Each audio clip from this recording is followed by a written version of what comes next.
Lanjut ke halaman 53 Risa, jangan lupa subscriber ya, biar tambah semangat bikin konten. Yang belum nonton dari awal cerita kami bikin playlist di profil YouTube bisa dicek secara urut dari 1 sampai akhir. Yuk lanjut kita ke cerita lanjut ke Risa. Maafkan ibu, nak, bisik ibu lagi dengan nada yang sangat lirih.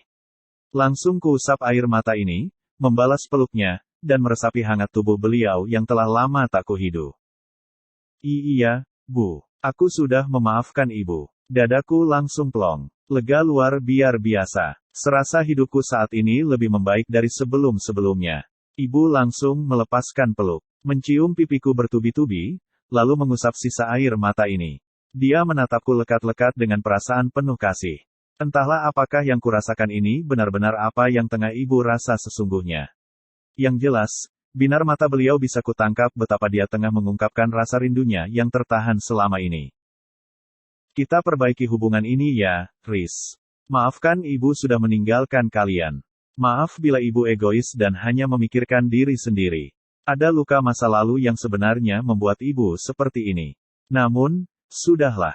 Ibu pun telah belajar untuk menyembuhkan luka itu dan berdamai dengan takdir. Ibu ingin, kamu tulus memaafkan ibu. Itu saja, nak. Tak banyak kalimat yang bisa kuungkap lagi. Hanya anggukan kepala yang kuberi padanya. Wanita parubaya yang semakin tampak cantik itu mencium pipiku lagi. Aku diperlakukan bagaikan anaknya yang masih balita. Namun, aku merasa nyaman saat diberikan sentuhan hangat darinya. Bagiku, kini ibu telah kembali seperti dulu. Tulus mencurahkan kasih sayang. Semoga benar begitu adanya. Perjalanan kami pun masih berlangsung. Tak lama kemudian, mobil sudah tiba di Resto Sambisari dengan kondisi parkir yang cukup ramai, seperti biasanya. Waktu sudah beranjak sore. Kumandang azan asyar pun telah terdengar menggema dari masjid yang tak jauh letaknya dari resto. Seperti habis mendengar alarm, kepalaku seolah memerintahkan untuk segera mencari musala dan menunaikan salat. Ayo kita makan dulu, kata Abah sembari membuka pintu mobil. Aku dan ibu mengikuti langkah beliau.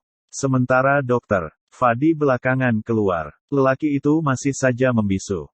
Tak terdengar kicaunya. Sebenarnya aku cukup risau kalau dia begitu.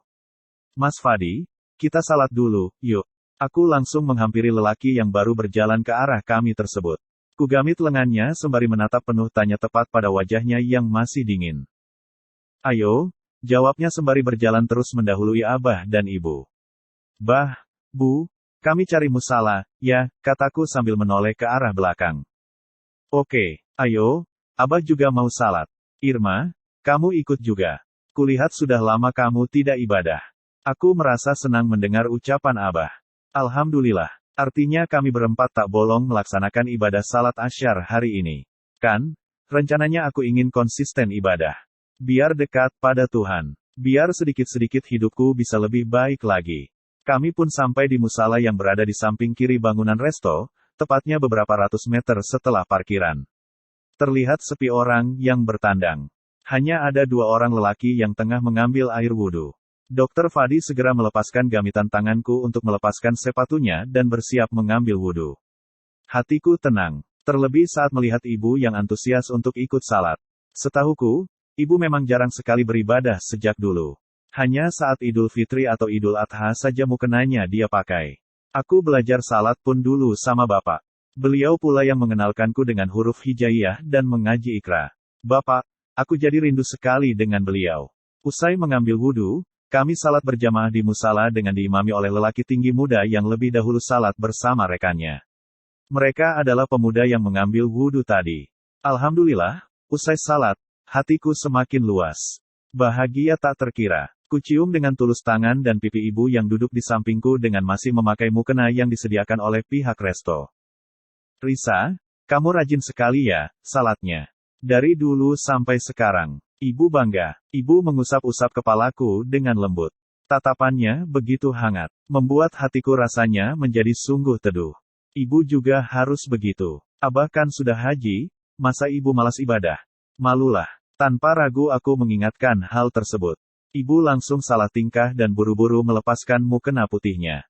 Iya, nanti ibu lebih rajin lagi. Abah sudah suruh hijaban, tapi belum siap. Aku terkesiap. Aku pun juga begitu. Belum menutup aurat sebab belum siap. Kelakuanku masih buruk. Namun, aku pernah dengar bahwa hijab itu kan kewajiban semua muslimah. Kelakuan akan mengikuti setelahnya. Aku jadi bimbang sekali jadinya. Bagaimana ini? Apakah aku harus segera mengenakan hijab untuk menunaikan kewajiban yang belum terpenuhi? Ayo, Riz. Abah kayaknya lapar. Gelagapan aku mendengar ucapan ibu.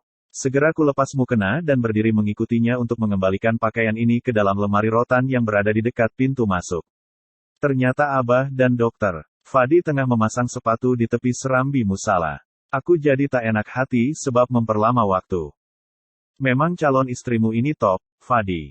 Keren dia. Bisa bikin kamu nurut. Abah menepuk-nepuk pundak anaknya, kemudian berdiri setelah selesai mengenakan sepatu. Pertahankan itu, ya, Riz. Buat Fadi salat 5 waktu.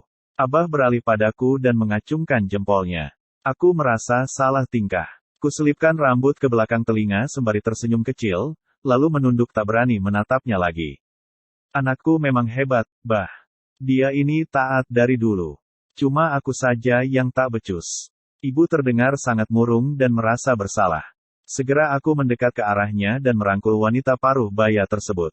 Tidak, ibu terbaik bagiku. Kuhibur dia. Entah, aku pun bingung, bisa-bisanya aku bermanis mulut kepada ibu.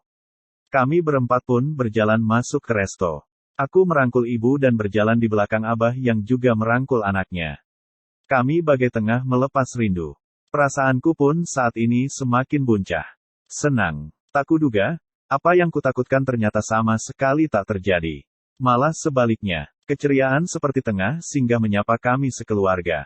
Setibanya di dalam ruangan resto bagian depan yang kebetulan ada meja kosong, Abah mengajak kami untuk segera duduk di meja bernomor 08 tersebut.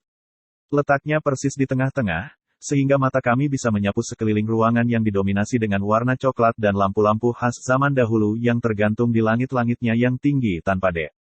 Bersambung.